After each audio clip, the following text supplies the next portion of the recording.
iOS 12 Developer Beta 2 is out. Should you update it? Well, I downloaded it on my iPhone 10 and I'm going to share with you some of the new features and if it's worth the download. Coming up right now, let's go.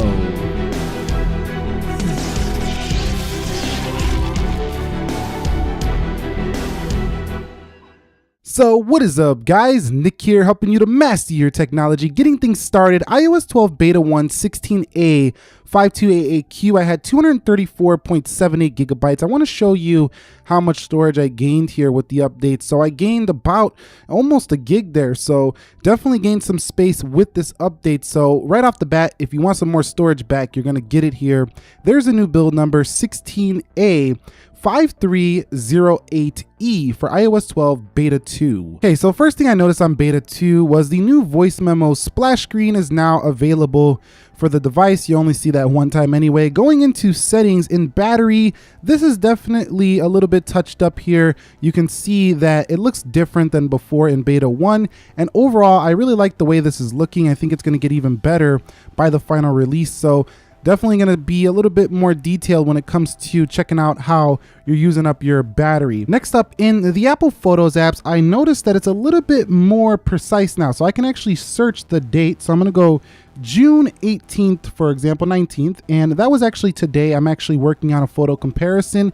And if you take a look at the picture I took this morning of nature, it was actually today. So this is pretty cool that you can search like by the date, and it's getting a little bit more precise when it comes to searching in photos. I always like to check to see if there is any new wallpaper. So let's go to settings, wallpapers, and we don't see an update to wallpapers here to iOS 12 Beta 2. So none of those are new if you do care about that. We now have a new location icon right there. It's a little bit softer than it was before, and it just looks a little different than before. So if you care at all about new icon changes like that next to the percentage, you can see that new location icon that's there in iOS Beta 2 as well. One small little detail I noticed is that if I go ahead and scroll up on this iPhone 8 Plus iOS 11 and I go to click my timer, the shape looks a little bit different. So look at those shapes at the bottom. Comparatively speaking, they're a little bit different. And I noticed that little thing as well in iOS 12 Beta 2. You now have support for iPhone 6 style apps on the iPad. We don't have an iPad to show that, but that is available here on iOS 12 Beta 2 as well. Heading back into the settings, we're going to go into the screen time and check out the new screen time setting here. So if we go into screen time, you can see that there is a new splash screen as well right here. You can go ahead and set up as a parent. You can hit continue, and then you can control the different devices as well. So if I hit the devices, you can see all the Apple devices I'm using right here. I can check out all the different screen times. So again, more continuity amongst your Apple products happening again here with this new feature in iOS 12. In terms of the performance, I'm not seeing too much of a difference. Battery life dropping at about the same rate so far, but again, it just dropped, so I would have to use it for a few more days to give you a more definitive answer on how the battery's going. I noticed in Beta 1, my phone was getting a little hotter than normal. That's expected. This is a beta. It's not, stock software, so I would expect that.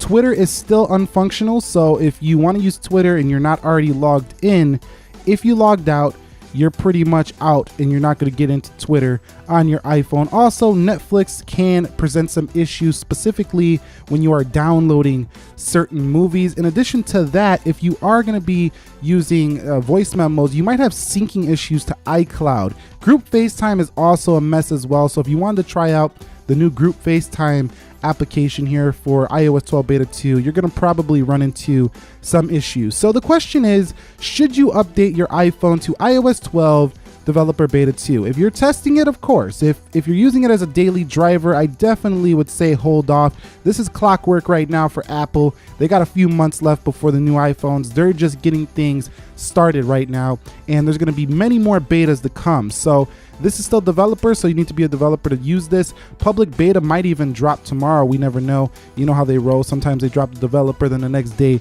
the public.